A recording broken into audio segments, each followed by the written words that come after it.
Então, bom dia a todos. Os mais afortunados que não me conhecem, eu chamo-me Ludwig. Os outros lamento, mas desta vez vão ser só 2 semanas, pelo menos. Quero ver se consolo. Eu vou hoje resumir um pouco este bloco de 2 semanas, que será principalmente sobre bioinformática estrutural e também um pouco de scripting em Python, mas mais virado para a parte da bioinformática. Eu vou dividir estas 2 horas, portanto, estas sessões de 2 horas em 2 blocos de 1 hora, fazemos um intervalo no meio. E agora, neste primeiro bloco, vou fazer só uma visão geral do que é que serão estas 2 semanas e falar do Protein Data Bank, onde vocês podem obter estruturas de proteínas. Tem também outras macromoléculas, mas é principalmente proteínas. E falar um pouco sobre métricas para avaliar a geometria das proteínas, aqueles plots de Ramachandran que são importantes para avaliar a forma da proteína e detectar alguns problemas na determinação da estrutura, e depois vamos ver como comparar estruturas. Vocês têm aqui o meu e-mail, todos estes slides e outros material está disponível ali naquele link. Vocês têm também este link no Moodle, portanto podem depois descarregar isto. Se tudo correr bem, terão também a gravação da aula, que eu depois ponho online quando tiver. Este livro eu recomendo para algumas partes que vocês quiserem aprofundar, mas a matéria que precisam de saber para o teste basicamente é dos slides e dos apontamentos. Portanto, não é só se vocês quiserem depois ler um pouco mais sobre isto, porque estas 2 semanas vão ser assim um bocado densas. Nós não vamos aprofundar muito nas coisas, mas eu quero mostrar-vos vários aspectos de informática estrutural, e para conseguirmos comprimir isto neste tempo, temos de apanhar várias coisas assim de seguida. Então hoje, no primeiro bloco de 1 hora, eu vou falar sobre visualização, as bases de dados de estruturas e assim. E na segunda parte nós vamos ver também como automatizar a parte de visualização. Portanto, vamos começar a olhar para as estruturas de proteínas, como é que podemos encontrar métricas e avaliá-las de uma forma quantitativa, como é que podemos compará-las, e depois vamos ver como é que podemos gerar imagens das proteínas e como é que podemos automatizar isso com um pouco de código quando estamos a usar um software, por exemplo, como o Chimera. Para a semana vou falar de previsão de estrutura de proteínas. Portanto, hoje vamos começar a olhar para a estrutura já determinada por técnicas experimentais, principalmente cristalografia de raio-x. Para a semana vamos ver uma forma como podemos prever estruturas de proteínas, e depois vou falar um pouco de Python. Portanto, será traduzir um pouco o que vocês aprenderam em ICE para esta linguagem, que é parecida em muitos aspectos com o MATLAB, mas que é mais útil para coisas de bioinformática. Portanto, aqui a ideia não será vocês recapitularem tudo do início e fazer exercícios básicos e assim. Nós vamos saltar um bocado isso, e eu vou tentar mostrar aplicações práticas, e na aula prática vocês também seguirão um tutorial. Não terão de fazer os exercícios sozinhos, mas pelo menos ficam com uma ideia do que é que podem fazer com programação em bioinformática. O objetivo disto é dar-vos uma noção do que é que vocês podem, do que é que há em bioinformática estrutural, que tipo de software, de dados é que vocês podem utilizar, e também uma ideia de como é que vocês podem usar a programação para facilitar, para automatizar e facilitar executar algumas tarefas.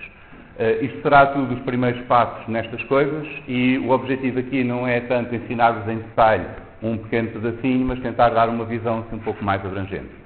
Portanto, não se assustem com a informação toda, não é para memorizar tudo. O importante é perceberem como é que as coisas encaixam e o que é que está disponível.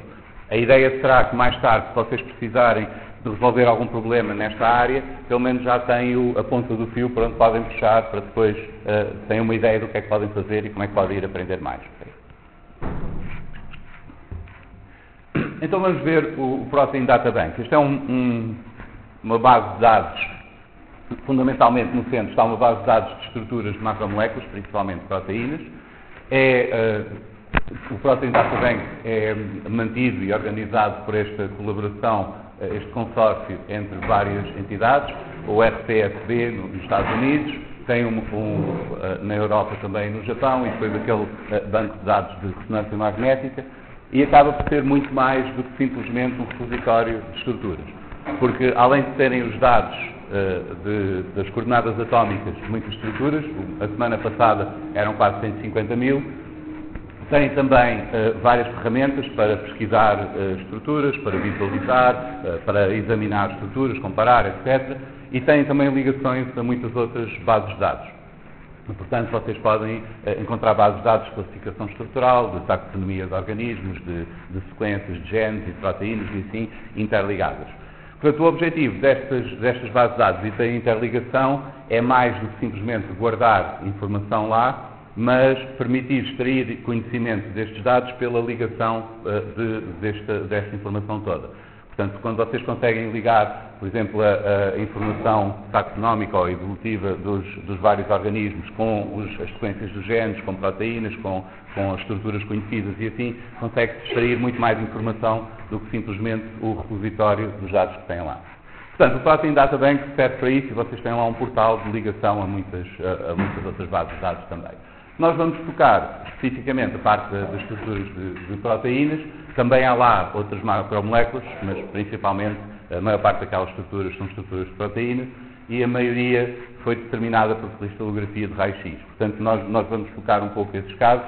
Há outras determinadas por ressonância magnética nuclear ou por microscopia eletrónica e assim, mas esses são uma minoria. Portanto, parte das coisas que eu vou mostrar aqui são genéricas para todas as estruturas, algumas são mais específicas para os casos de cristalografia por raio-x. O que vocês podem fazer também no Protein Data Bank é descarregar um ficheiro que tem a informação sobre a estrutura de uma macromolécula, geralmente de uma proteína. Eu vou falar aqui no formato original do Protein Data Bank, este PDB formato, porque é um formato simpático, é um ficheiro de texto que nós podemos abrir com um editor de texto simples, podemos alterá-lo até, desde que não se quebre a estrutura, e tem lá muita informação acerca da proteína. Notem que se vocês fizerem isso, convém usar um editor de texto simples e não uma coisa como o Word ou assim, porque depois vai alterar o formato do ficheiro, ok? Vocês lá têm informação genérica acerca da molécula, o organismo de onde veio, qual é o nome, referências bibliográficas e assim. E depois tem a parte estrutural, informação da sequência, os resíduos que têm lá, as coordenadas dos átomos, ligações entre os átomos, elementos de estrutura secundária, tem todas essas coisas especificadas no ficheiro. E o ficheiro é um ficheiro de texto simples, que está estruturado de uma maneira específica para poder ser lido pelos programas automaticamente, mas que também é fácil de ler por humanos. Essencialmente aqui no lado esquerdo vocês têm um indicador do que são aqueles campos, os campos correspondentes a cada uma das linhas, e depois do lado direito tem, em alguns casos, texto livre, por exemplo, referências bibliográficas, os nomes dos autores e assim. Em muitos casos tem também informação estruturada, como as coordenadas dos átomos, as sequências, que possa ser lida automaticamente pelos programas. Portanto, aqui no cabeçalho tem informação acerca de qual é a proteína, qual é a fonte, as referências bibliográficas. Depois tem dados também sobre toda a parte experimental da determinação desta estrutura. Neste caso é uma estrutura determinada por cristalografia raio-x e vocês têm aqui alguns detalhes sobre o aparelho usado, a temperatura, o pH e assim por diante. Portanto, podem ver detalhes de toda a parte experimental. E depois tem informação acerca da estrutura em si. Pode depender da técnica que foi usada para determinar. Tipicamente, quando tem estruturas determinadas por cristalografia, esta técnica, o que se faz é precipitar a proteína em circunstâncias bem controladas para ela ir empacotando num cristal regular e depois vai submeter esse cristal a um feixe de raio-x e os raios-x vão difratar pela densidade eletrónica. Portanto, o padrão de difração depois pode ser usado para descobrir como é que é a estrutura de proteína, como é que se distribui a densidade eletrónica. Para isso, a proteína tem de ter muitos milhões e milhões de proteínas encaixados num cristal, de uma forma regular, e parte da informação que vocês depois encontram aqui no PDB é referente à simetria desse cristal e como é que as várias subunidades depois se repetem. Mas mais importante, depois na prática, é esta parte acerca da biomolécula. Quando nós empacotamos uma proteína no cristal, nós vamos encontrar muitos contactos que não pertencem mesmo à unidade biológica, porque aquelas cópias todas da proteína estão encostadas umas às outras, empacotadas no cristal. E é preciso depois distinguir entre aquelas interfaces de contacto entre as várias subunidades, por exemplo, várias cadeias da mesma proteína, se ela for multimérica, um dímero, um trímero, etc. É preciso distinguir quais são as interfaces que são biologicamente relevantes daquelas que surgem apenas pelo empacotamento do cristal. E vocês têm essa informação aqui na definição das biomoléculas que vocês têm naquela estrutura. Eu vou detalhar isto um pouco já adiante, mas vocês podem ver quem é que determinou a estrutura da biomolécula neste caso. Aqui tem quer os autores, quer um software. Este PISA, Proteins Interface Structures and Assemblies, é um software muito usado para resolver este problema. O que tenta fazer é examinar todas as interfaces de contacto que se encontram no cristal e tentar distinguir aquelas que parecem ser artefactos da cristalografia, quer pela qualidade da interface, pela energia que estimam daquele contacto, quer pela forma como é repetido ou pelo tipo de estrutura que vai criar, e distinguir essas da unidade biológica. Portanto, esse software tenta automaticamente pegar na estrutura do cristal e identificar a unidade biológica. Muitas vezes vocês têm só a determinação pelo PISA, às vezes também têm a confirmação pelo autor. Portanto, podem ver essa informação aqui no PDB, se aquela estrutura, se aquela unidade biológica foi confirmada pelos investigadores ou se é só uma determinação automática. E depois tem aqui a informação de como é que nós podemos calcular a unidade biológica a partir das coordenadas que temos no ficheiro. Neste caso, diz aqui para aplicar às cadeias A e B no ficheiro esta transformação. Isto é uma matriz de rotação, dá para ver ali pelos uns na diagonal, que é a matriz de identidade, portanto esta não altera nada o que está lá, é usar as coordenadas como estão, e depois temos ali um vetor de translação que é 0. Portanto, neste caso, a unidade biológica corresponde mesmo à estrutura que está lá no ficheiro, portanto não é preciso fazer nada, temos já as coordenadas do dímero desta proteína. Depois temos informação acerca da sequência que encontramos lá. Temos aqui duas cadeias, A e B, cada uma delas tem aqui a sequência. Temos também informação acerca de heteroátomos. Os heteroátomos são átomos que não são resíduos de aminoácidos, não fazem parte dos resíduos de aminoácidos, portanto são outras coisas que estão lá. Neste caso, esta é uma proteína que tem centros ferro-enxofre, tem ferros coordenados com cisteínas e estão ali os dois ferros indicados. Depois temos também informação de estrutura secundária. Neste caso tem folhas beta que estão indicadas ali, onde é que começa e acaba cada strand. Depois pode ser usado pelos programas de visualização para representar estas estruturas. Portanto, aqui temos estas folhas beta representadas ali a verde e a informação foi retirada do ficheiro PDB que indica onde é que elas começam e onde é que acabam. Finalmente, temos as coordenadas que é o que especifica mesmo a estrutura tridimensional da macromolécula. Em geral, na cristalografia de raio-x, não se consegue detectar as posições dos hidrogénios, porque têm muito pouca densidade eletrónica e não afetam o raio-x. Portanto, o normal é vocês encontrarem as coordenadas dos átomos todos, que não os átomos de hidrogênio. Portanto, têm só os átomos pesados, não encontram os átomos de hidrogênio. Podem ver aqui qual é que é o átomo, o azoto, carbono alfa, carbono, oxigênio, carbono beta, o nome do resíduo ao qual pertence. Aqui tem o identificador do resíduo, é um identificador único para dentro de cada cadeia, e aqui tem o identificador do átomo. Esta letra aqui, está repetida, indica qual é a cadeia a que esta parte pertence. Depois tem as coordenadas x, y, z, e depois tem outra informação acerca da fração de ocupação no cristal e assim por diante. Há outros dados que se podem incluir ali. Mas o mais importante é a identificação do átomo e do resíduo, e as coordenadas indicam onde é que ele está espacialmente. Se vocês não acrescentarem os átomos de hidrogênio, serão algo assim, deste género, que são só os outros átomos, todos exceto os hidrogénios. No entanto, como os hidrogénios é fácil de calcular onde é que é preciso pô-los, portanto, tipicamente, os programas que vocês usam para ver estas estruturas têm a opção de acrescentar os átomos de hidrogênio, depois vocês conseguem ver a estrutura completa. Depois tem também a informação, quando aparece assim este campo hetátomo, são os heteroátomos, são aqueles que não são parte de resíduos de aminoácidos. E esses, basicamente, o mais normal é serem um de dois tipos. Grupos prostéticos, por exemplo, neste caso os ferros, que estão lá coordenados com as cisteínas, ou águas, moléculas de água que vêm agarradas no cristal, fazem parte, estão lá incluídas na estrutura porque ficaram durante o processo de cristalização. Portanto, tipicamente, estas moléculas de água não nos interessam se nós quisermos olhar só para a estrutura, e se vocês quiserem, até podem, quando abrem o ficheiro PDB, podem apagá-las se tiverem certeza que não são relevantes. Por vezes pode haver algumas moléculas de água que são importantes para algum aspecto da função ou da estrutura da proteína, mas em geral são só artefactos da cristalização. Ficaram lá entaladas no meio do cristal. Depois, no fim, tem ligações adicionais. Todas as ligações dentro dos resíduos de aminoácidos e as ligações peptídicas, presume-se que o software que vai ler este ficheiro saiba onde é que os há de colocar.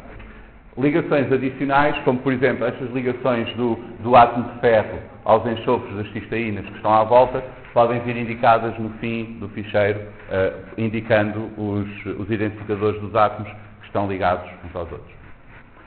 Em geral, vocês não precisam de estar a olhar para este ficheiro e a manipulá-lo, porque isto é algo que vai ser lido pelo software que vocês usam. Mas às vezes há coisas fáceis de fazer, como se vocês querem só tirar uma das cadeias, ou querem tirar os grupos prostéticos, ou separar duas proteínas diferentes que venham na mesma estrutura porque estão a interagir, ou algo desse género. E é muito fácil abrir o ficheiro, se vocês tiverem uma ideia de como é que é a estrutura do ficheiro, é fácil de editar o ficheiro de texto e depois usar ou manipulá-lo como vocês quiserem. Por isso é útil terem uma ideia de como é que é este ficheiro. Há outros formatos mais recentes. Este formato do ficheiro PDB é o original, o mais antigo. Hoje em dia é muito usado este formato XML, Extensible Markup Language, que é um formato mais poderoso e mais genérico, que permite descrever qualquer estrutura em árvore. Portanto, de elementos que têm subelementos e podem ter subelementos. E isto, não sei se vocês sabem como é que está organizado o HTML, os documentos HTML, nós falámos um bocadinho disso em ICE também. O HTML é um exemplo do XML, enfim, se estiver correto a nível sintático. E esta é uma forma também de podemos usar este tipo esta linguagem para descrever estruturas de proteína. O problema é que para ler isto para o computador é prático, para nós lermos isto é um bocadinho mais maçador, porque vocês veem que tem, por exemplo, isto é a descrição de um átomo, de um sítio de um átomo, que termina aqui, nesta tag, mas depois tem a coordenada cartesiana X, é esta, o identificador do átomo está aqui, o identificador do resíduo e assim por diante, mas para conseguirmos ler isto, os tags acabam por ser muito maiores do que a informação que está lá e é mais difícil para nós lermos. Há aqui outro formato também antigo, este é o MMSIF, alguns programas de visualização também o usam, que é parecido com o formato do PDB, mas tem os nomes das colunas aqui primeiro e depois as colunas com a informação. Qualquer um destes vocês também podem encontrar. Pessoalmente, se for para manipular o ficheiro, eu acho que o original do Protein Data Bank é bastante mais simpático. Está tudo separado por linhas e é mais fácil de perceber. Então agora vamos ver aquele problema da unidade biológica, como é que nós sabemos o que é que está lá biologicamente, o que é que está lá montado, aquelas várias unidades que tenha relevância biológica. O problema aqui é que as estruturas normalmente são determinadas por cristalografia, portanto no cristal nós temos um número enorme de repetições daquelas moléculas todas postas sempre da mesma maneira e essas são repetições de uma célula unitária, que é aquela unidade mais pequena, que simplesmente por cópia e translação nós conseguimos usar para reconstruir o cristal todo. Mas essa unidade também pode ser descrita por uma unidade ainda mais pequena, que é a unidade assimétrica, que é uma que nós podemos copiar e rodar, às vezes que for preciso, para criar a célula unitária, que depois podemos usar para criar o cristal todo. Então, a única coisa que nós precisamos de guardar ou de determinar estruturalmente, para ter a informação toda que é preciso, será esta unidade assimétrica. Isto é a unidade mais pequena cuja estrutura nós precisamos conhecer, desde que se saiba depois quais são as transformações que precisamos ter, conseguimos relacioná-la com o cristal todo. E isto é o que aparece no Protein Data Bank, o que é depositado quando se determina a estrutura de uma proteína, que pode ser uma proteína multimérica, pode ser bastante grande, ter várias subunidades. O problema é que, às vezes, esta unidade assimétrica corresponde à unidade biológica. Por exemplo, nesta estrutura aqui, o código 2HHB, no ficheiro PDB, cada estrutura que está lá depositada tem um código de 4 caracteres alfanuméricos. Portanto, esta deoxihemoglobina humana tem este código. E esta estrutura em particular, a unidade assimétrica que compõe o cristal corresponde à unidade biológica. Portanto, aqui nós não temos de nos preocupar, está lá exatamente as coordenadas certas para determinar esta estrutura. No entanto, na oxihemoglobina, portanto, a estrutura determinada agora com oxigênio, que é ligeiramente diferente, tem algumas alterações conformacionais, o cristal saiu um pouco diferente e a unidade assimétrica do cristal só tem o dímero. Portanto, o que está lá representado, depositado no Protein Data Bank, acaba por ser apenas metade da proteína completa. E nós podemos ver isso porque temos aqui num campo, no ficheiro, temos aqui a biomolécula 1, que está lá, que está representada naquele ficheiro, tem de ser obtida aplicando às cadeias A e B, que são as únicas que existem no ficheiro. O ficheiro só tem esta parte, que é a unidade assimétrica, e temos de aplicar duas transformações a estas cadeias. Uma delas é simplesmente a identidade. Estão a ver aqui os uns nesta matriz 3x3, portanto não vamos rodar nada, não vamos fazer nada, nem qualquer translação. Portanto, a metade da unidade biológica será simplesmente as coordenadas como estão lá. A outra metade é obtida aplicando às mesmas cadeias esta rotação aqui, que vai rodar 180 graus em dois eixos. Portanto, vai rodá-la para aqui, para o contrário, e vai criar o tetrâmero completo. Portanto, temos de pegar nas coordenadas que estão lá e fazer esta operação, criar uma cópia e rodar uma delas para poder criar a unidade biológica. Claro que isto vocês não fazem à mão, o programa pode fazer isto automaticamente, ou no Protein Data Bank vocês também têm lá a possibilidade de descarregar as unidades biológicas. Mas é importante saberem que isto acontece porque se vocês vão fazer alguma coisa com estruturas de proteínas, se enganam e usam só a unidade assimétrica quando não corresponde à unidade biológica, vocês estão a usar a estrutura errada, aquilo não é a proteína que vocês queriam usar.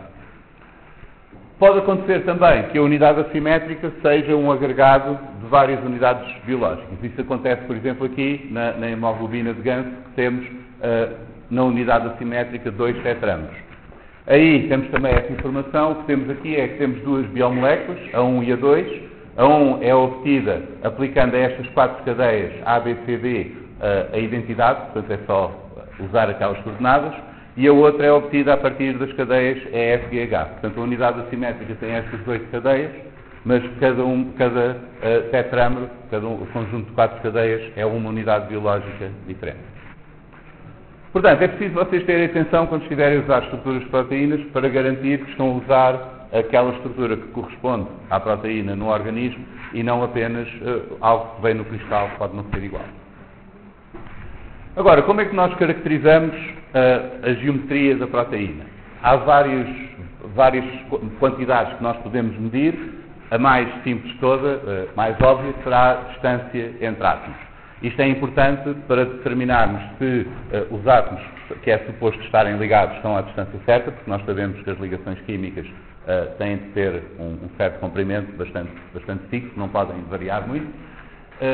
É importante também para garantirmos que na determinação da estrutura, no modelo que nós temos, lembrem-se que nós não estamos propriamente a ampliar a estrutura e a vê-la, estamos a inferi-la a partir dos padrões de difração, e dentro do cristal pode acontecer que as estruturas das proteínas não estejam todas exatamente iguais, portanto nós estamos a ver uma média da estrutura que está lá, e às vezes isso tem alguma incerteza. Portanto, também é importante garantir que não há colisões entre átomos que não deviam estar ligados. Esses não podem estar demasiado próximos. Além disso, nós queremos comparar estruturas, também temos de medir distâncias entre átomos para ter uma ideia de qual é a diferença entre essas estruturas. Vamos ver mais sobre isso daqui a pouco. Portanto, a distância euclidiana é simplesmente as diferenças das coordenadas ao quadrado, tudo somado, e depois a raiz quadrada disso. Ou, se quiserem, podem criar um vetor entre os dois pontos, transpor o vetor, portanto aqui fica em coluna e aqui em linha, fazemos o produto com aquelas regras da álgebra e depois a raiz quadrada e obtemos a distância. Portanto, esta é uma medida bastante simples. Outra medida importante é a medida dos ângulos entre os vetores que são criados quando temos 3 átomos. Essa é importante porque muitas ligações químicas também têm ângulos bastante rígidos com outras ligações químicas e nós, uma das formas de tentarmos ver se a estrutura está correta ou se faz sentido, é examinar estes ângulos aqui. A maneira como podemos fazer isso é fazermos o produto interno, portanto este produto dos 2 vetores. Neste caso, se nós tivermos aqui, se este for o C no centro, temos o A e o B, podemos fazer o vetor do centro para o A, do centro para o B e fazer o produto interno entre esses dois. Se dividirmos pelo produto dos comprimentos dos vetores, portanto normalizarmos pelos comprimentos do vetor, o resultado é o cosseno do ângulo entre os dois. Portanto, esta é uma forma de nós calcularmos o ângulo de 2 ligações químicas, por exemplo. Mas o mais interessante, a medida mais interessante e um pouquinho mais complexa de perceber são os ângulos diedros. Os ângulos diedros são ângulos formados entre 2 planos. E a maneira de calcularmos o ângulo entre 2 planos, uma forma é considerar um vetor perpendicular a cada um dos planos e depois medir o ângulo entre esses 2 vetores. Portanto, se nós tivermos um plano definido por 3 átomos e outro plano definido por outro triplo de átomos, nós conseguimos criar vetores perpendiculares a esses 3 átomos. Podemos fazer isso desta maneira, pelo produto externo dos 2 vetores que formamos com os 3 átomos. Por isso, no caso de usarmos estes 3 átomos aqui, nós podemos ter um vetor perpendicular aqui ao ecrã, se fizermos o produto externo daqueles 2 vetores dos átomos. Portanto, dado um plano formado por 3 átomos, nós podemos calcular um vetor perpendicular pelo produto externo, normalizamos pelo tamanho do vetor, portanto vamos obter um vetor que é perpendicular ao plano, mas tem um tamanho de uma unidade, que é para depois, quando formos calcular o ângulo, ser só usar o cosseno. E fazemos isso com cada um dos planos. Depois podemos calcular o ângulo pela mesma regra, não é? Usando o cosseno, sabemos que o cosseno do ângulo é igual ao produto interno, dividido pelos tamanhos deles. Então, porquê é que isto é importante? Porque ao longo da cadeia principal da proteína, nós temos vários ângulos que podem rodar. E temos várias ligações químicas à volta das quais os átomos podem rodar. E isso forma estes ângulos diedros, por exemplo aqui, este ângulo φ, que é formado entre o carbono do resíduo anterior, o azoto, portanto temos aqui o carbono do resíduo anterior, o azoto deste resíduo aqui, o carbono alfa deste resíduo, e estes 3 átomos formam um plano aqui quase perpendicular ao ecrã. Se nós considerarmos depois o azoto deste resíduo, o carbono alfa e o carbono deste resíduo aqui do meio, do resíduo I, digamos assim, nós temos outro plano definido por estes 3 átomos. O ângulo entre estes 2 planos vai depender da rotação à volta desta ligação entre o azoto e o carbono alfa. Portanto, como os átomos podem rodar à volta desse eixo, este ângulo pode variar ao longo da cadeia principal da proteína. E se este ângulo variar, toda a estrutura da proteína também muda. Portanto, estes ângulos, no fundo, vão determinar como é que a proteína se enrola. Portanto, aqui nós podemos fazer é criar um vetor perpendicular a estes 2 aqui. Vamos dividir pelo comprimento desse vetor. Portanto, criamos um vetor normal perpendicular ao plano definido por aqueles 3 átomos. Fazemos a mesma coisa para estes 3, para o azoto, o carbono alfa e o carbono, e depois podemos calcular o ângulo φ pelo cosseno do ângulo entre aqueles 2 vetores, que é obtido simplesmente pelo produto interno dos vetores. Portanto, assim conseguimos calcular o ângulo diedro φ, que será o ângulo de rotação à volta daquela ligação entre o azoto e o carbono alfa de um aminoácido. Podemos também fazer o mesmo à volta desta ligação, da ligação entre o carbono alfa e o carbono daquele resíduo de aminoácido aqui. Esta é feita definindo primeiro um plano entre o átomo de azoto, o carbono alfa, e o carbono do resíduo I, aqui, e depois outro plano com o carbono alfa, o carbono e o azoto do resíduo a seguir.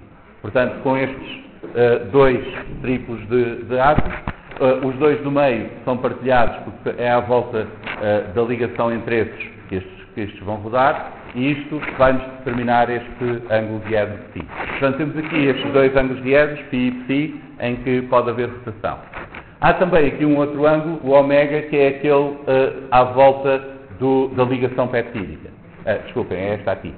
Portanto, este pode ser definido com um plano com o carbono alfa, o carbono e o azoto do resíduo seguinte, e depois o carbono do resíduo I, o azoto do resíduo seguinte e o carbono alfa do resíduo seguinte. No entanto, neste caso, como esta ligação peptídica tem um caráter parcialmente de ligação dupla, não é muito rígida, portanto não há rotação à volta desta ligação. Portanto, o ângulo diedro ω será sempre 180 graus, portanto esse podemos considerar constante. Assim nós temos aqueles dois ângulos diedros, o φ e o φ, que podem rodar, podem tomar vários valores, e a rotação à volta destas ligações, que definem esses ângulos, vai determinar como é que a proteína se enrola. E como são dois, isto é bastante conveniente, nós podemos traçar para cada aminoácido, podemos colocá-lo num gráfico usando um ângulo num dos eixos e outro ângulo no outro. E esse é o plot Ramachandran. Nós temos aqui neste eixo horizontal o ângulo diedro φ, neste eixo vertical temos o ângulo diedro φ. E podemos agora pegar em cada resíduo de aminoácido da proteína, ver quais são os dois ângulos diedros na posição onde ele está, portanto, considerando a orientação dos átomos do resíduo seguinte e do resíduo anterior, e podemos marcá-los no gráfico. E aqui vocês têm o exemplo para a sulfoferredoxina, têm estas bolinhas todas indicando a distribuição dos pares de ângulos diedros φ e φ para todos os resíduos de aminoácidos daquelas proteínas. Estes traços aqui, estes contornos, indicam as regiões mais prováveis, ou as combinações mais prováveis. Isto porque, apesar de poder haver rotação à volta daquelas ligações, como temos outros átomos à volta e outros resíduos, em algumas combinações vai haver colisões e então não se consegue ter aquelas combinações. Portanto, é muito improvável encontrar coisas aqui nesta região, por exemplo, estes dois são um bocado suspeitos, porque estão numa combinação de valores de ângulos diedros que é difícil de obter por causa das colisões de outros átomos. Estas zonas aqui são as zonas de maior probabilidade, que são aquelas onde se evita mais colisões. Mas também como podem imaginar, os resíduos são diferentes, não é? Os tipos de aminoácidos são diferentes, têm cadeias laterais diferentes, portanto, vai haver impedimentos diferentes a nível estérico. E então, tipicamente, faz-se um caso geral, mas depois temos casos particulares, por exemplo, isoleucinas e valinas têm menos liberdade destas combinações dos ângulos diedros por causa do tamanho das cadeias laterais. Os aminoácidos que estão antes da prolina, não sei se vocês se lembram, a prolina tem aquela ligação extra que prende um pouco a possibilidade de rotação, e os aminoácidos que estão antes da prolina ficam limitados também por causa disso. E depois temos o caso da glicina, que, como é muito pequenina, por causa da cadeia lateral que tem muito mais liberdade nas combinações de ângulos diedros, portanto o perfil é diferente. Mas a ideia geral aqui, não precisa de memorizar estas diferenças todas, mas o importante é perceberem que estes dois ângulos diedros, o φ e o φ, são bastante importantes para a estrutura da proteína, porque determinam como é que a cadeia se enrola.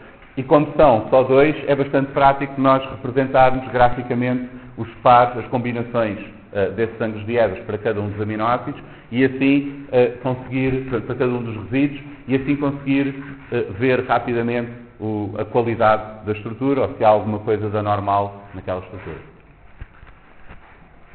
Existem outros, resumindo, tem o φ e o φ que têm valores que podem variar bastante. O ômega podemos ignorar, porque essa ligação é muito rígida, não vai variar. E depois, nas cadeias laterais, dependendo do tipo de aminoácido em cada resíduo, podem ter outros ângulos diedros também, pode haver outras rotações. No entanto, estes não são tão importantes na estrutura global da proteína, porque afetam apenas localmente a orientação da cadeia lateral. Ok, isto foi como é que nós podemos olhar para a estrutura de uma proteína e medir alguns indicadores que descrevem essa estrutura. Vimos distâncias, ângulos entre ligações e ângulos diedros. Outro problema que nós temos também é como é que nós olhamos para duas estruturas e medimos a diferença entre elas. Isto pode ser importante para compreendermos, por exemplo, para identificar partes que são semelhantes, para medir quão diferentes duas proteínas são, ou várias proteínas, e aí a razão principal para fazer isso é que, como a estrutura da proteína é muito importante para a função da proteína, tende a ser bastante bem definida, portanto a proteína enrola-se naquela estrutura e aquela proteína com aquela sequência tende a ter uma estrutura bem definida. Se não tivesse, dificilmente os organismos iriam usar, portanto a evolução está constantemente a pressionar para que haja sequências que formam estruturas bem definidas e estáveis. E além disso, é mais difícil que uma mutação que altere significativamente a estrutura consiga permanecer na linhagem, porque provavelmente vai estragar a vida ao organismo e vai matá-lo, portanto não se propaga. Por isso, as mutações tendem a ser selecionadas de forma a mexer o menos possível na estrutura. Por isso, a estrutura tende a ser bastante mais conservada do que a sequência. Nós vamos ver também como é que podemos usar isso para a semana para a previsão de estruturas, e por isso é importante nós considerarmos a estrutura e há muita utilidade em comparar estruturas de proteínas, porque a sequência em si pode não ser muito semelhante, mas a estrutura ainda ser e permitir-nos ver mais facilmente o que é que tem de comum naquelas. Além disso, se bem que muitas vezes a homologia estrutural está associada à homologia de sequência, portanto são parentes próximos, mantêm a mesma estrutura, há alguns elementos estruturais que podem surgir vezes repetidas por evolução convergente. É uma solução que está acessível por muitos caminhos pelas sequências e então há muitas linhagens que tendem para o mesmo tipo de estrutura.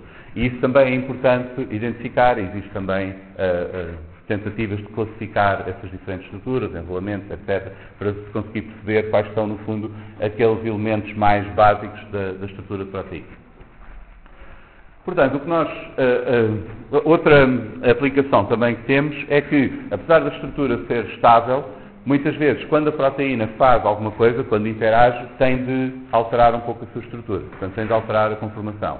E nós podemos querer medir essas alterações. Portanto, para isso precisamos de pegar, apesar de ser a mesma proteína, comparar as duas formas diferentes e medir o que é que mudou, identificar o que é que mudou e medir quando é que mudou. Depois temos também elementos estruturais que variam ou que se mantêm constantes dentro de famílias de proteínas. E isso pode nos dar uma indicação do que é importante para a função daquela família de proteínas e o que é menos relevante. Portanto, se conseguimos comparar várias estruturas e identificar o que é que se mantém constante e o que é que varia, ajuda-nos a perceber quais são as funções de cada parte da estrutura. Vocês têm também, se quiserem dar uma olhada, estes sites, o CAF e o SCOP, são dão-vos acesso a dois esquemas de classificação de estruturas de proteínas, em que vocês podem ver como semelhanças estruturais e diferenças depois são usadas para organizar as estruturas. Mas nós não vamos entrar em detalhes nisso, esse é só um exemplo de uma das muitas aplicações destas medidas das comparações de estruturas. Então o problema que nós temos de resolver aqui, quando vamos determinar ou tentar medir a semelhança entre duas estruturas, é primeiro a que nível é que nós vamos considerar. Se vamos considerar todos os átomos exceto os hidrogénios, só os átomos da cadeia principal, só os carbonos alfa, por exemplo, que indicam onde é que está cada aminoácido, etc. Portanto, há aqui várias questões que nós vamos ter de responder e também como é que nós comparamos vários aspectos diferentes da estrutura. Uma coisa é, por exemplo, comparar as coordenadas dos átomos, outra é comparar quais são os trechos que têm os mesmos elementos de estrutura secundária. Portanto, há diferentes métricas que nós podemos usar para comparar as estruturas. Depois, se consideramos só a forma ou também propriedades, ou propriedades físico-químicas, a carga à superfície, o tipo de resíduos que tem, qual é a comparação que queremos fazer, se queremos comparar toda a estrutura ou se queremos comparar só partes. Por exemplo, se nós tivermos uma proteína que altera conformação num domínio, se calhar não nos interessa considerar tudo o resto, mas apenas medir quanto é que alterou esse domínio. Ou se tivermos duas proteínas que queremos comparar, têm uma parte que é muito semelhante, mas depois tem partes que são muito diferentes, nós podemos ter de decidir onde é que nós vamos focar a comparação. E depois podemos fazer a comparação entre duas proteínas ao querer comparar uma família inteira. Portanto, isso pode nos dar problemas diferentes. Nós aqui vamos focar basicamente na comparação pelas posições dos átomos e como é que nós podemos fazer isso. Duas formas diferentes, se nós vamos considerar as posições dos átomos, há basicamente duas abordagens diferentes que nós podemos ter para comparar as estruturas de proteínas. Uma é encontrar uma correspondência entre cada átomo da primeira proteína e o átomo da segunda, portanto, primeiro determinamos essa correspondência, por exemplo, por alinhamento das sequências, e depois nós vamos tentar sobrepor as duas proteínas de maneira a minimizar as distâncias entre esses pares de átomos, portanto, cada átomo de uma proteína e o seu par na outra. E vamos tentar pôr as proteínas mesmas duas, uma em cima da outra. Claro que fazemos isto virtualmente, não é? Mas podemos fazer rotações e translações de maneira a minimizar essa distância e depois medir o que é que sobra, qual é a distância que sobra. Portanto, se as estruturas forem exatamente iguais, nós conseguimos fazer uma sobreposição perfeita e não sobra distância nenhuma, fica a zero. Mas se houver diferenças, vai haver coisas que não encaixam exatamente. Outra abordagem é se nós não conseguimos ter um bom alinhamento prévio das sequências, por exemplo, não conseguimos primeiro calcular essa correspondência antes de comparar as estruturas, nós podemos comparar mesmo a geometria das proteínas. Então podemos olhar, por exemplo, para relações geométricas internas dentro de cada proteína, com cada átomo, quais são os seus vizinhos no espaço, para que direção é que eles estão, e ver se encontramos os mesmos elementos estruturais na outra para conseguir alinhar dessa maneira. Mas, seja como for, nós temos também de encontrar uma correspondência entre partes de uma proteína e partes da outra para conseguir comparar as estruturas. Isso pode ser feito por alinhamento de sequência, se as sequências forem suficientemente parecidas, ou então olhando mesmo diretamente para a estrutura. Portanto, basicamente o que precisamos é de uma certa medida de distância ou de semelhança entre as estruturas e depois um algoritmo que nos permita procurar quais são aquelas combinações que temos de considerar. Ou como é que podemos sobrepor as duas estruturas, ou quais são as partes que vamos fazer corresponder de uma estrutura para a outra. Como medida, o mais comum é usar o RMSD, Root Mean Square Deviation. Isto é, a distância entre os pares correspondentes de átomos, portanto, um daqueles átomos, o VI, está numa proteína, o WI está na outra, mas é um par que nós sabemos que corresponde. Portanto, este átomo desta proteína corresponde àquele átomo da outra. Nós medimos a distância em que eles estão, ao quadrado, vamos fazer o somatório para todos os pares de átomos, todas as correspondências de uma proteína para a outra, e depois calculamos a média dessas distâncias ao quadrado e fazemos a raiz quadrada desse valor. Portanto, isto parece assim um bocadinho rebuscado, nós estamos a fazer tudo ao quadrado e depois fazemos a raiz quadrada no fim, mas intuitivamente é fácil de perceber porquê. Vamos supor que nós correspondemos este círculo azul ao círculo laranja e o triângulo azul ao triângulo laranja e temos estas duas estruturas. E agora queremos encontrar qual é a posição daquele pedaço de laranja que minimiza a distância, portanto, que sobrepõe o melhor possível uma à outra. Se nós tivéssemos simplesmente a somar as distâncias, tanto faz pôr assim ou qualquer posição no meio, porque conforme uma distância de um vai diminuir, vai aumentar a distância do outro. Então temos muitas soluções equivalentes para este problema. Se nós usarmos o quadrado, fizermos a média das distâncias ao quadrado e depois a raiz quadrada, nós temos uma função que penaliza mais valores maiores e penaliza menos os valores menores, por causa do quadrado. Então aí vamos ter uma solução única para a minimização, que será colocá-lo ali no meio, o mais próximo possível, portanto, minimizar o mais possível todos os pares correspondentes. Portanto, isto é apenas uma intuição, porque é que usamos esta medida com os quadrados e depois a raiz. A razão para fazer a raiz é simplesmente para voltar a ter as unidades em angstrom, em vez de ter em angstrom quadrado, depois não é conveniente, mas no fundo, se nós estamos a minimizar, o mínimo é o mesmo, seja antes da raiz, seja depois. Existe aqui uma razão mais formal, que é se nós quisermos encontrar a solução de máxima verossimilhança assumindo que o erro é distribuído com uma curva normal, o resultado é a minimização do erro quadrático. Mas isso, enfim, não vou demonstrar isso, mas não é apenas pela intuição de que aquilo dá jeito, existe aqui uma razão um pouco mais formal por trás. Mas basicamente, quando vocês encontrarem o RMSD, Root Mean Square Deviation, já sabem, estamos a somar os quadrados das distâncias em todos os pares de átomos correspondentes, fazemos a média disso, dividimos por todos, e depois calculamos a raiz quadrada. A ideia é ter uma medida quadrática que vai tentar minimizar os valores mais altos e então tentar encontrar aquela sobreposição que reduz essas distâncias maiores. Agora, o que nós precisamos de fazer antes de calcular o RMSD é estas duas coisas. Primeiro, temos de saber qual é o átomo de VI numa estrutura que corresponde ao WI da outra. E temos de fazer isso para todas as correspondências. Se não fizermos isso, nós não conseguimos encontrar, medir aquelas distâncias.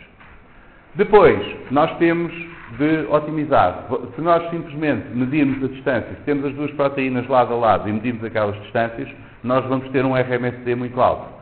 Se as afastarmos, vamos ter um RMSD ainda maior, porque estamos a calcular apenas a distância. Portanto, na verdade, o RMSD não é medido em qualquer posição relativa. O que nós queremos é qual é o menor RMSD possível. E isso é obtido sobrepondo as duas estruturas e rodando-as uma em relação à outra até minimizar aquele valor. Portanto, o valor que nos interessa é qual é o que sobra, a distância, o valor menor destas somas das distâncias quadráticas que sobra no fim, quando nós sobrepomos o melhor possível as duas estruturas. Portanto, precisamos em geral disto, saber quais são os átomos que correspondem, quais são os átomos de uma que correspondem aos átomos da outra e sobrepô-los o melhor possível. Vou mostrar aqui um exemplo. Nós temos duas proteínas com sequências semelhantes, neste caso. A estrutura também é parecida, mas assim de olhar não parece nada parecido porque elas não estão na orientação certa. Então o que nós podemos fazer é alinhar primeiro as sequências e agora os resíduos de aminoácido em muitos casos são diferentes, as sequências são parecidas mas não são iguais. Portanto, nós agora não conseguimos criar correspondência entre todos os átomos de uma e todos os átomos da outra, porque muitos átomos não têm correspondência, porque estão em resíduos que são tipos de aminoácidos diferentes. Mas conseguimos fazer, por exemplo, a correspondência entre todos os átomos da cadeia principal ou todos os carbonos alfa de todos aqueles resíduos. Portanto, com isso é o suficiente para conseguirmos agora sobrepor as duas estruturas. Então o que vamos fazer é encontrar a correspondência onde as sequências alinham e depois rodar uma em relação à outra para minimizar aquele RMSD, aquele valor da raiz da média das somas, da média das distâncias ao quadrado. E assim já conseguimos ver que as duas estruturas não são iguais, mas são parecidas. Uma vez que estão sobrepostas, conseguimos ver quais são as diferenças e as semelhanças. Além disso, aquele valor de RMSD mínimo que encontramos com a sobreposição quantifica a diferença global entre estas proteínas.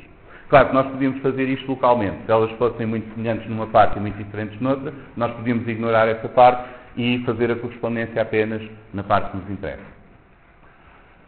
Portanto, temos diferentes situações em que podemos querer medir a semelhança ou a diferença entre estruturas. Nós podemos ter a mesma, sim?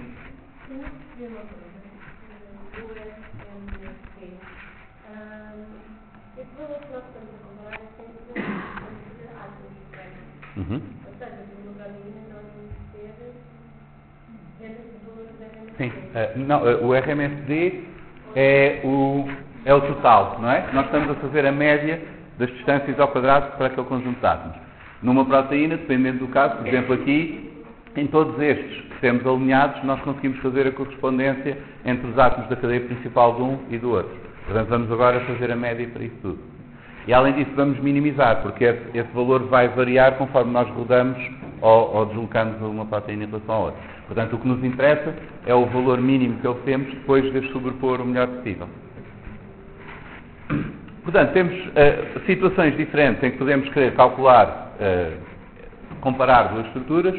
Uma pode ser, temos exatamente a mesma molécula em conformações diferentes, e aí nós podemos fazer a correspondência de todos os átomos trivialmente, porque eles são os mesmos, sabemos exatamente quais é que correspondem.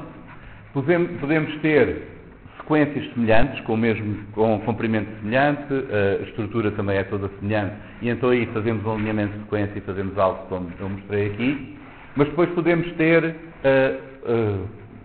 proteínas que têm partes da sequência bastante semelhantes e partes diferentes. Por exemplo, uma pode ter um domínio que a outra não tem, ou terem alguns domínios diferentes e alguns semelhantes, e aí a coisa fica um pouco mais complicada porque temos que selecionar quais são as partes que queremos comparar, quais é que faz sentido comparar. Se a sequência for suficientemente semelhante nessas partes, é relativamente simples porque podemos ver no alinhamento de sequência quais são as partes que têm em comum. Mas se forem muito distantes, então aí pode ser mais complexo e temos de olhar primeiro para a própria estrutura, porque a estrutura mantém-se semelhante com parentescos mais distantes do que a sequência. Portanto, a certa altura a sequência pode já não nos dar a informação que precisamos e temos de ir à procura da estrutura. Portanto, para sequências muito distantes, o alinhamento de sequência não é suficiente para nos dar as correspondências dos átomos. E aí, nós temos algumas soluções diferentes. Uma delas é começar com um alinhamento, só uma tentativa de alinhamento, sobrepor as duas estruturas, minimizando o RMSD, considerando esse alinhamento, e agora calcular distâncias de átomos entre as duas moléculas, de uma para a outra, e tentar encontrar nessa matriz de todas as distâncias regiões onde as distâncias sejam mais curtas, ou seja, onde haja uma melhor subposição. E podemos usar depois essa informação para reavaliar as correspondências que encontramos e corrigir alguns problemas daquele alinhamento inicial. Portanto, podemos fazer isso iterativamente, não é? Vamos calculando aquelas e depois vamos recalcular o alinhamento, recalcular a subposição e vamos fazendo isso até convergir. Portanto, basicamente estamos a tentar mitigar o problema da sequência não ser suficientemente semelhante, olhando também para as semelhanças estruturais para ir melhorando o alinhamento. Outra forma de fazer isso é olhar para dentro de cada uma das moléculas e vamos tentar descrever como é que é a estrutura à volta de cada átomo, por exemplo, com um conjunto de vetores. Vocês podem imaginar que se pegarem num átomo e se fizerem os vetores para todos os átomos dos resíduos que estão à volta, por exemplo, os carbonos beta ou algo assim, tipicamente são os carbonos beta porque mudam um pouco de posição conforme a orientação da cadeia lateral, e vocês podem descrever cada átomo como um ouriço com esses vetores todos. E agora vamos tentar alinhar os ouriços, em vez de olhar para a sequência, alinhar esses descritores da estrutura. Portanto, vamos usar esses descritores internos da estrutura da proteína, cada uma delas, para encontrar as correspondências, quais são os átomos mais parecidos, e neste caso a semelhança não é pela sequência, não é pelo tipo de aminoácido, mas sim pela descrição da vizinhança à volta daqueles átomos. Portanto, neste caso nós temos mesmo um alinhamento estrutural, não precisamos da sequência ser muito semelhante, precisamos apenas que haja semelhanças estruturais que se consigam identificar aí. Portanto, na maior parte dos casos, o que vocês vão fazer, em geral, será o primeiro exemplo que vimos aqui, alinhamos a sequência, medimos o RMSD. Em alguns casos, se isso não funcionar, porque a sequência é muito diferente, então já sabem que têm outras formas de alinhamento depois que podem usar. Claro que quanto mais diferente for a sequência e a estrutura, mais problemas começamos a ter e depois mais incerto é a comparação que estamos a fazer. Porque quando duas estruturas são muito, muito semelhantes, é óbvio como é que é a subposição, quanto mais diferentes são, menos evidente é o que é que nós estamos a medir ali em concreto. Então, resumindo desta primeira parte, nós vimos o Protein Data Bank só assim muito por alto o formato do PDB. Depois na aula prática vocês vão lá visitar o Protein Data Bank e ver um bocadinho melhor o que é que há por lá. Vimos aqueles elementos estruturais da geometria. A parte da distância é trivial, os ângulos são úteis para validar as estruturas e sim, mas em geral não mudam, não é uma coisa que nós tenhamos de estar sempre a medir, porque são sempre os mesmos. Mas aqueles ângulos diedros são importantes, principalmente ao longo da cadeia principal da proteína, porque determinam qual é que é o enrolamento da proteína. E esses são muito usados para termos uma ideia da qualidade da estrutura, de quais são os sítios onde pode haver problemas, ou onde há coisas estranhas, porque notem que aqueles perfis são meramente estatísticos, ou a partir de cálculos da probabilidade de encontrarmos aquelas configurações, não quer dizer que seja impossível haver combinações fora. Depois vimos comparação de estrutura. É bastante útil em muitos casos. quer para a classificação de elementos estruturais, para identificar o que há de comum entre várias proteínas, para medir alterações conformacionais, etc. E até para nos permitir encontrar parentes de proteínas que são mais distantes do que aquilo que é fácil de ver pela sequência. Portanto, vimos aqui várias situações diferentes em que temos de fazer estas comparações e o que é que temos de considerar em cada uma delas. E vimos aquela medida que é a mais usada, Root Mean Square Deviation, que vocês vão certamente encontrar muitas vezes se fizerem este tipo de comparações.